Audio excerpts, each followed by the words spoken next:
So in this video, I'm going to show you how to use and make compost. So you can start off with some leaves, toss them out there onto the compost, grass clippings, hay or straw, tea bags,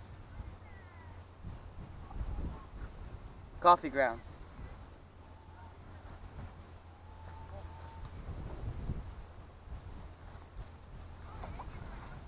Some other things you can use is cardboard, pine needles, newspaper. You can also use sawdust and shredded paper.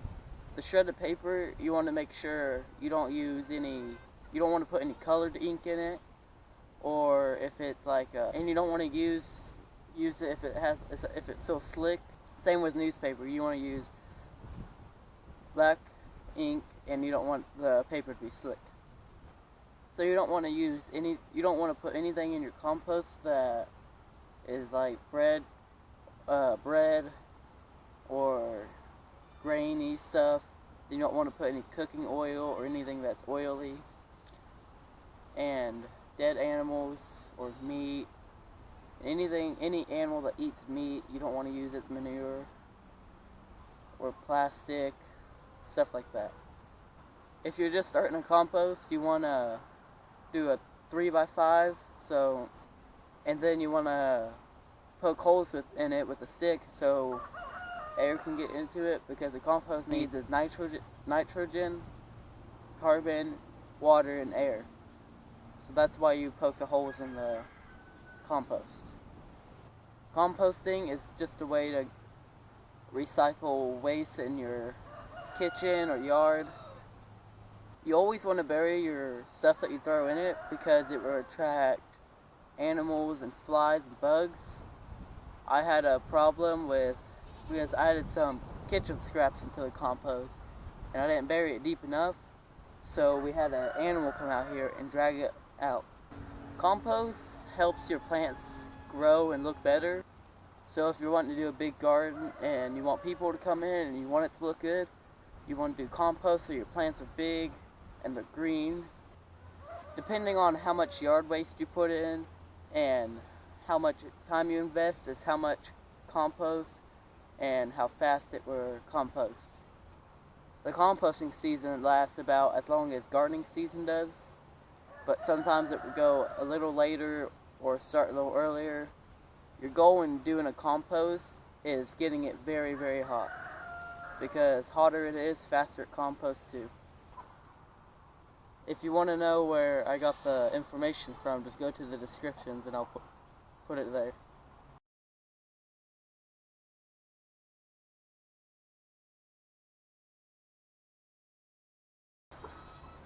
I'm going to dig a hole in the middle of this compost, and I'm going to put the tomatoes in it that I pulled up in the last video,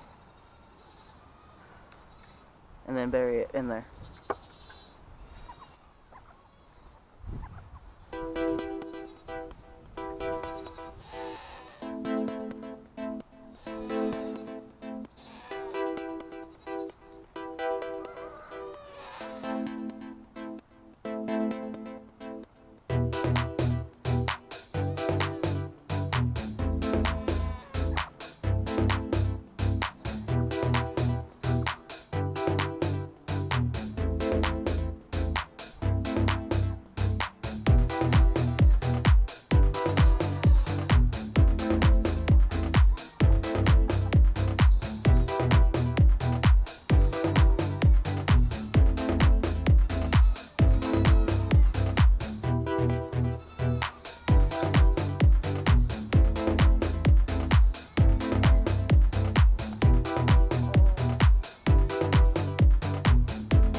just like that. I buried the tomato and it will compost a lot faster than. Now I'm going to show you how to use the compost to start plants. You don't want to mix it with any other dirt, just use the compost. And here, this has a big hole in the bottom. You have to put a rock in it. And since this one has smaller holes and more of them, you want to get a smaller rock. The reason why you want to put rocks in it is to keep the water from just draining out of it. So this is going to be the compost one.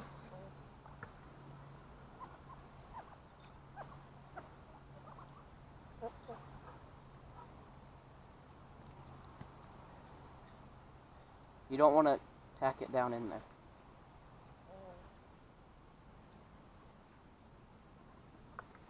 Some of these green beans I harvested this year. They're stringless bush green beans. So this is the compost one, and then I'm going to put some garden dirt in this one to see how it does. Alright, now let's get to planting. This one, the compost one, is pretty wet. This one's dry, but compost holds in moisture better than dirt does.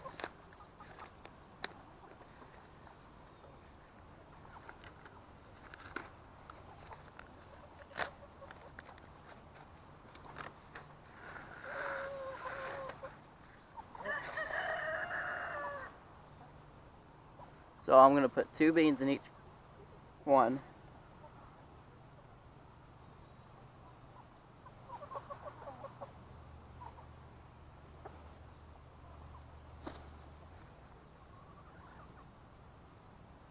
This is hard to do with chickens around. Alright, in a few days, maybe a week, these will start sprouting, and then we'll see which ones did the best. I left for a minute, and I come back to this. The chickens knocked it over, so I'm going to have to try to find the beans and rebury them.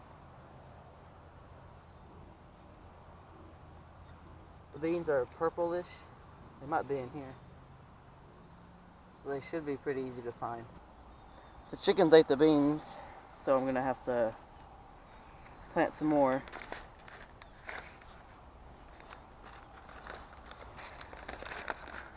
Now I know, don't leave your pots unsupervised.